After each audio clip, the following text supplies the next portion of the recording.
नमस्कार दोस्तों, इन्फ्राडोज के नए एपिसोड में आपका स्वागत है। तो चलिए शुरू करते हैं। पहली खबर की शुरुआत करते हैं एनसीआर से, जहां पर दोस्तों एनसीआर में रोड कनेक्टिविटी को बेहतर बनाने के लिए भारत सरकार के द्वारा 3 रोड प्रोजेक्ट्स को अप्रूवल दे दी गई है और यहां पर 14,850 करोड़ रुपीस खर्च किए जाएंगे। दोस्तों थोड़ा सा आपको डिटेल में बताऊं तो पहले प्रोजेक्ट में दिल्ली अमृतसर कटरा एक्सप्रेसवे को 20 किलोमीटर से एक्सटेंड कर दिया जाएगा, जिसके चलते दिल्ली अमृतसर एक्सप्रेसवे, यूईआर 2, द्वारका एक्सप्रेसवे और दिल्ली मुंबई एक्सप्रेसवे से डायरेक्टली कनेक्ट हो जाएगा। 4,000 करोड़ रुपीस इसके ऊपर खर्च किए जाएंगे।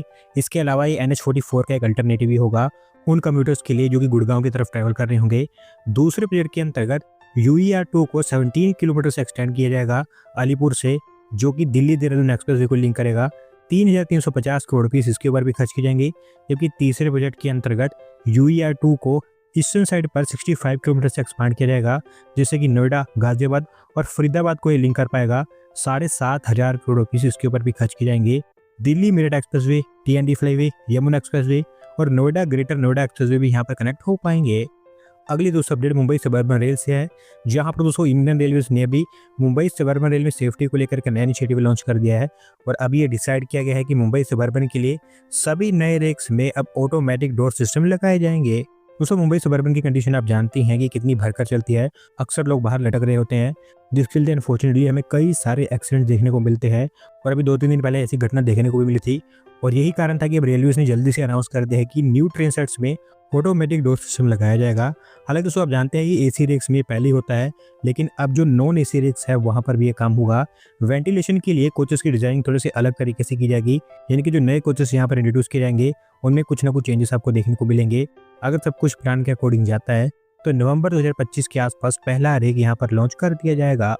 अगली दोस्त अपडेट नोएडा फिल्म सिटी को लेकर है, जिसकी लेआउट को अभी Yamuna expressway industrial development authority के द्वारा अप्रूव कर दिया गया है और अब फाइनली बेव्यू प्रोजेक्ट्स लिमिटेड इसके ऊपर काम स्टार्ट कर सकता है। दोस्तों ये फिल्म सिटी को बनाने की प्लानिंग काफी लंबे समय से की जा रही है और अब फाइनली ये लॉन्च होने के लिए तैयार है। सेक्टर 21 में बनकर तैयार होगी, जहां पर पहले फेज में ही 1,500 करोड़ रुपए की इन्वेस्टमेंट की जाएगी। 230 एकर्स के एरिया में फैली होगी, जिसमें से 155 एकर्स इंडस्ट्रियल पर्पस के लिए होगा, जबकि 75 एकर्स कमर्शियल एरिया होगा। और वैसे तो मैं बता दूं कि इससे पहले इसका जो लेआउट बनाया गया था वो कई सारे वायलेशंस के चलते रिजेक्ट कर दिया गया था, पर अब क्योंकि यहाँ पर 2 हफ्तों के अंदर अंदर सारे चेंजेस कर दिए गए हैं तो अब इस डिज़ाइन को अप्रूवल मिल गई है और अब यहाँ पर काम भी स्टार्ट हो सकता है।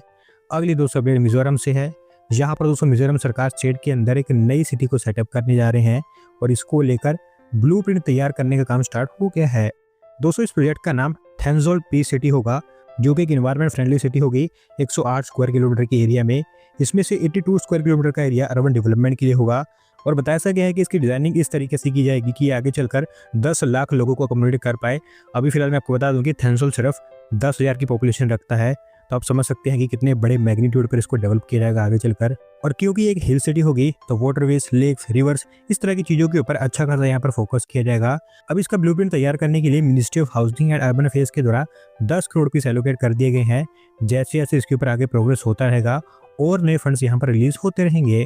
अगली दोस्तों अपडेट कर्नाटका से है, जहां पर दोस्तों कर्नाटका सरकार के द्वारा क्वांटम रिसर्च पार्क का दूसरा फेज अप्रूव कर दिया गया है और इसे भी IISc बेंगलुरु के कैंपस पर ही तैयार किया जाएगा। दोस्तों क्वांटम रिसर्च पार्क का पहला फेज ऑलरेडी ऑपरेशनल है IISc बेंगलुरु के कैंपस में और अब आप कह सकते हैं कि रिसर्च पार्क और बड़ा होगा इस दूसरे फेज के चलते। 48 करोड़ रुपीज यहाँ पर खर्च किए जाएंगे, जहाँ पर R&D को लेकर कुछ एडवांस इंफ्रास्ट्रक्चर तैयार किया जाएगा। लैब्स और ट्रेनिंग सेंटर भी यहाँ पर तैयार करने की बात की है। मोस्टली अगर 1-1.5 साल के अंदर अंदर ये सब चीज़ें बनकर तैयार हो जाएंगी।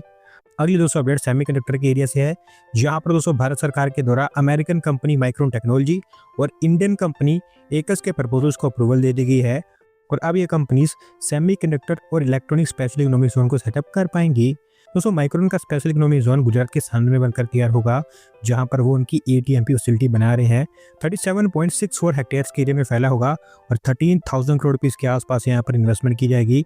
हालांकि आपको मैं बता दूं कि इस अप्रूवल को देने के लिए सरकार के द्वारा स्पेशल इकोनॉमिक जोन रूल्स में कुछ चेंजेस की गई हैं।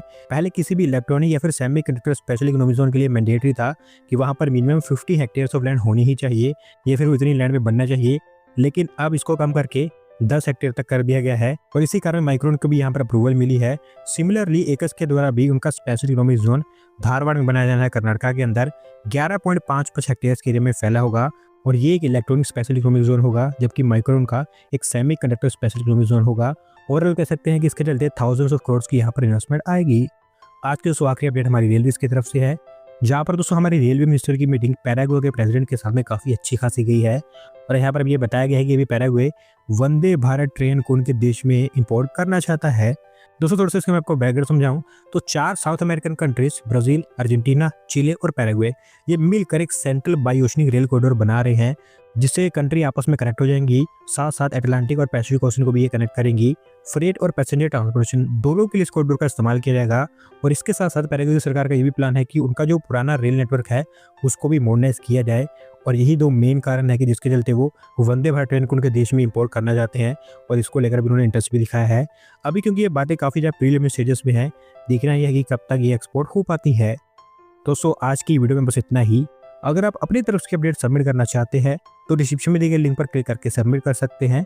और अगर आज की वीडियो पसंद आई हो तो वीडियो को लाइक करें, चैनल को सब्सक्राइब करें। धन्यवाद वीडियो को देखने के लिए।